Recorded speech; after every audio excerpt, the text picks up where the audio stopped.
You know, the EuropaCity project is the opportunity to do something that's really rather unusual. Often we get asked to work with cultural projects. Often we get asked to work with commercial projects.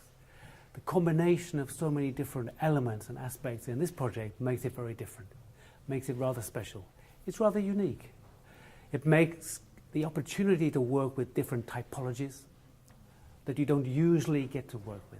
It's really progressing, I think, the architecture that we work with in a new way, combining commercial with cultural, agricultural with rural and urban aspects.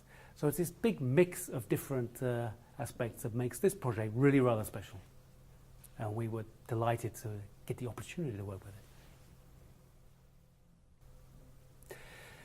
For us, the EuropaCity project is the mix of very, very many different functions that go on in the city. And they're all being brought together at this one space. It's cultural, it's commercial at the same time. I think that this mix is something that we need to work with as we develop our cities. You know, we develop our cities both from the inside out and from the outside in, and this is really working with the periphery. We call it peri-urban. It's not urban, it's not suburban. It's something really rather different. And it's the fusion of all sorts of different aspects of modern life together in one space, one place, that makes this project special. In this project, it's not really a building. It's not like architecture in the way that you might normally associate it. It's really a landscape. We're building a landscape, not a building. So the main elements of this project are the actual surfaces, the natural surfaces that we create. We create a new landscape on the top. We use the ground twice. We lift up the agriculture to a new field up in the sky and create an urban reality below that. So our project is really about creating a landscape. We make a cliff along the motorway, a meadow up in the sky, lakes and pools and gardens within the project. So it's not a building, it's a landscape.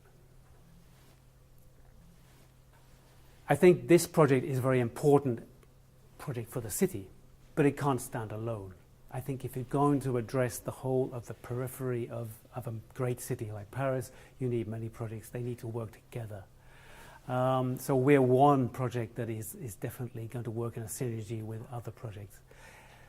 The most important thing really about what EuropaCity is doing for the area is connecting the communities together. So we see our project as a connector and not a barrier. And as such, it's connecting to the next projects further along and around Paris.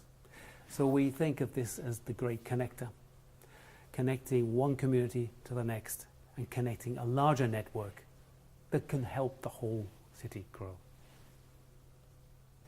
There, of course, can be many elements. One of the things we found most rewarding in working with this project is the agricultural theme. You know, this is agricultural land at the heart of a great metropolis. And the idea that you can use this ground twice, retain the agriculture in an urban setting, in a new setting, is fascinating for us. So to make this into an urban agricultural project, I think will make this something that nobody's ever seen before and very different to many of the other places around the world that might be striving to do some of the similar things. But this opportunity is unique to Gonesse, it's unique to Paris, it's unique to this space. We think it can create a whole new reality for EuropaCity and for Gonesse. The idea that you can have urban agriculture, commerce, culture all mixed together in one powerful mesh.